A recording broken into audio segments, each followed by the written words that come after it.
Hello, everybody. Welcome back to Talking Books with Tanisha. I'm so excited to have you here and having us be joined today by Dr. Robin DiAngelo, who has been a really amazing person, someone that I started following quite a few years ago, but has also been so generous with her time and her energy, her mentoring, and like her collaboration. Robin, I'm really glad that you are joining us today for this conversation. Oh, I'm thrilled to be here. Thank you. Especially when you're talking books. I was an avid reader, from a very early age. Great. So you're going to fit right in. I love it. Perfect. So you can see behind me, and Rob and I are putting together this background because I thought that I had all the books and there's more books that keep coming. So wanted to make sure I represented you fully. You have been really busy. You have a lot of great books that you've been writing and have written.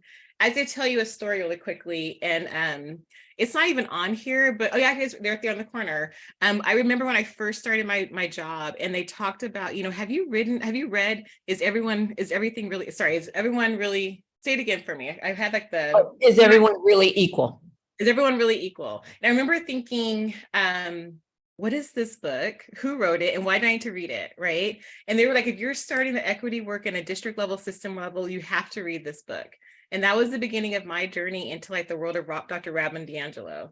I want to ask you, because there are so many, but you tend to kind of write about a very similar theme, which I identify as whiteness and the impact of what it looks like in the face of racism. And also what it looks like, I think, for people of color to think about terms of like how whiteness connects with anti-racism, anti-Blackness, anti-indigeneity, et cetera. Why is this the theme of book that you write? And why does it matter right now? My work is focused on social justice education more broadly. And Is Everyone Really Equal was written as a textbook, as a kind of primer, introduction to key concepts. And each chapter takes a different form of oppression and then illustrates the dynamics, of oppression through that form: classism, sexism, ableism, and so on. But within that broad umbrella of social justice education, I really do, and have for as long as I've been doing this work, over 2 decades, focused in on racial oppression, and in particular whiteness. And for a couple of reasons, right? One, I actually think that racism is the hardest form of oppression to talk about. It's the most emotionally charged, and it typically is what gets pushed off the table first. And I really believe that if we can build our skills in holding that conversation, build our stamina, it's going to translate to every other form of oppression that we need to talk about. And you actually can't talk about any other form of oppression without addressing how racism shapes it. So, for example, I am a person with disability, and I have to navigate social services. I am navigating ableism, but I am not also navigating racism within that institution. Right. So it would still be even harder if I was a person of color with a disability, and so on. And because white people control the halls of power in this country, and that's my lane. And for a very long time, I've noticed that or certainly I was trained or socialized, when we talk about racism, we'll talk about you, right? One, you have race, not me, and you therefore have problems that I don't have, right? So I was taught to not see it as my issue. And I'm really clear that racism is a white problem, in the sense of we are the ones who created that system and continue to uphold it. And that wasn't being talked about. And so that's where I center all of my work, actually. Mm-hmm. I like how you talk about the stamina, and I find that to be really true, is that there's something about we can put our feet into it, but to sustain it for long term is really the struggle. Yes.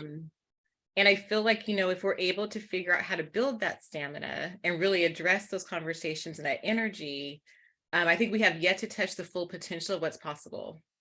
Yeah, and the stamina for a white person to connect ourselves to it. I mean, it's easy for me to point to all the other white people that I think have the problem, but to pull myself into that, to point the finger inward, not just outward, to challenge my identity as a good white person, because again, I was taught to think this is a simple formula: good people versus bad people, mean people versus nice people. So that stamina is really, I think, a kind of a personal being willing to own your own complicity, and to face that, and then hopefully find that unbearable enough to challenge. Why does that matter right now? Like in the face of what's happening in our country and our world, why does it matter?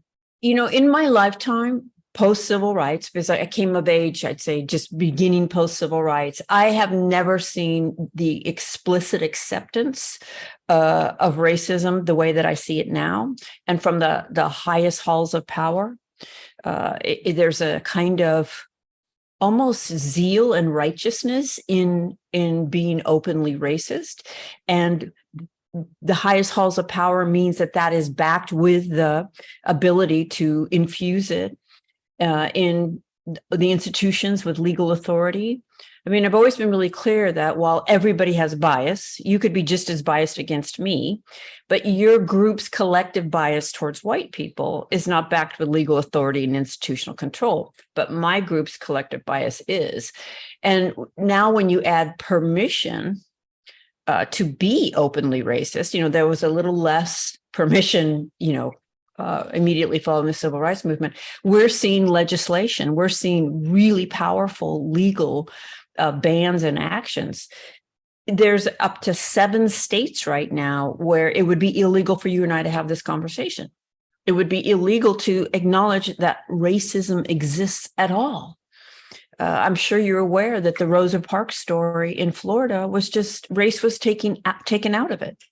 Wow. So that she just was told to move to the back of the bus and said no, but why she was told is removed. So it is urgent that we find our place within this. And I think this is really important. I'm not a white nationalist, so my manifestation of my socialization doesn't look like that, but it looks like something. Each and every white person has to ask themselves, what does my collusion look like? And those around me, and how do I move us forward? If I'm only focusing on the explicit manifestations, I'm going to exempt myself. Wow, that's really powerful.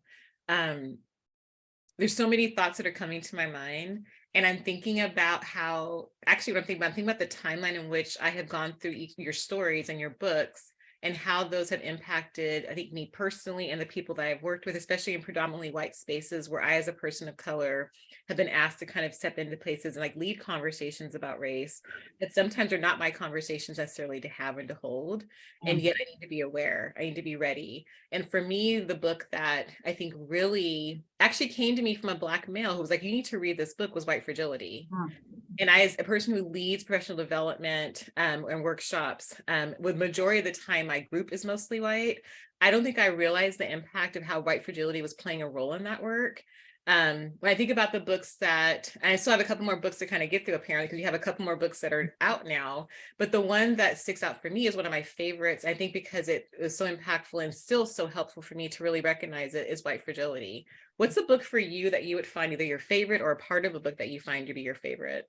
My favorite is actually What Does It Mean to Be White? And I had co-written Is Everyone Really Equal? And What Does It Mean to Be White was my first book solo.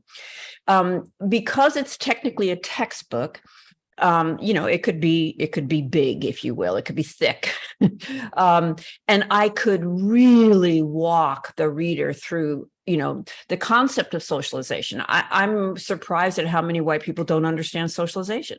They actually think that they're completely objective, open-minded, and untouched by media or advertising, or the only message they ever got was everybody's really equal, right? Which is kind of the play on the title of the first book. And so I was able to really develop the concepts. White Fragility was my way to make it more accessible by taking it out of the textbook academic field and putting it into the mainstream. And clearly it's been effective, but there's a lot of nuance that I couldn't address in White Fragility. Yeah, I agree. I think that What Does It Mean to Be White definitely is a study around whiteness in a way that I hadn't seen laid out before. Yeah. And honestly, I think halfway through, I was like, whoa, I feel like I am, as a Black person, like that's a lot for me to take in. And yet I was giving it to almost every white person in my life. Like, you got to read this and think about it. And I think it's helpful, though. It's helpful, I think, for everyone to understand how that has been socialized in our country, and why those impacts still exist. Like, I love when you put up visuals and you show us like with actual pictures, like here's what the picture is. And as much as we're moving forward and we're continuing to, to make really great strides, there's still a lot of work to do. Yeah. Data, unfortunately, a lot of white people demand data, but if it doesn't fit their worldview, they reject it.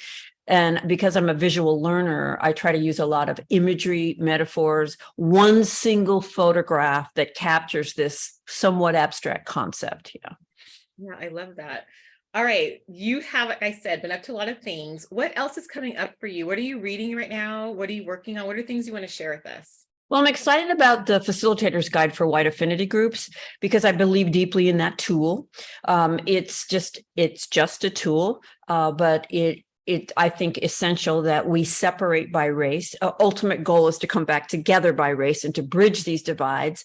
But white people are not often in very good shape to have those conversations. If you've never even reflected on what it means to be white, and then you put me in a room with people of color and say, let's talk about race, which is what many organizations do, a lot of harm gets done in those conversations. So we need a space to work on what is unique to our group. And obviously the messages you got are different than the messages I got. I mean, they're similar in that white people are superior, Black people are inferior, but the impact, of course, is different.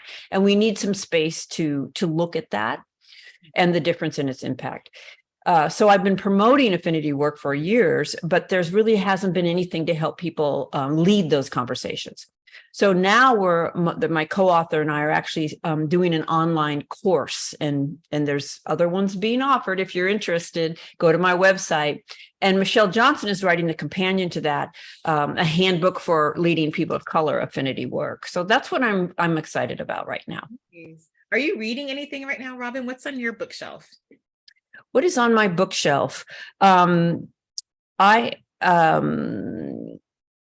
I just read Lessons in Chemistry. So I will be honest that I do brain veg out. Yeah, good for you. I read lots of op-eds. I'm working on one right now, challenging this critique of DEI. So, but sometimes I just need to like go somewhere else. And I absolutely loved Lessons in Chemistry. Have you heard of it? I haven't, no. Oh, I couldn't put it down. It's fun, and it's also a chemistry professor who's dealing with sexism. Okay. But it's a novel, so I'm enjoying that. And I'm also reading a book by Chloe Parker. Forgive me for forgetting her full name, but it's called Easy Beauty.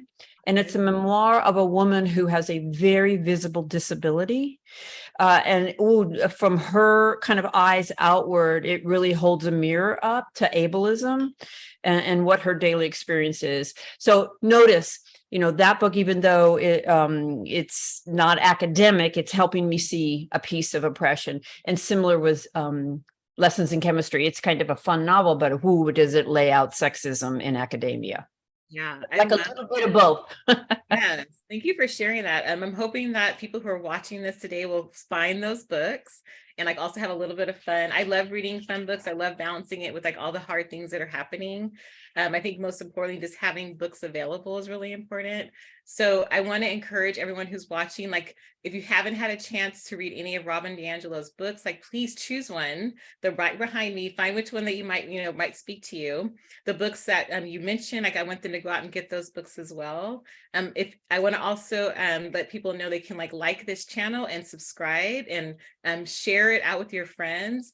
Dr. Robin DiAngelo, thank you so much today for being here and for taking time to talk about your books and the wisdom that you just finished sharing with us is really powerful.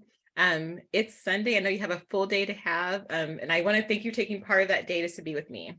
And thank you, Dr. Brandon Felder, for inviting me. Welcome.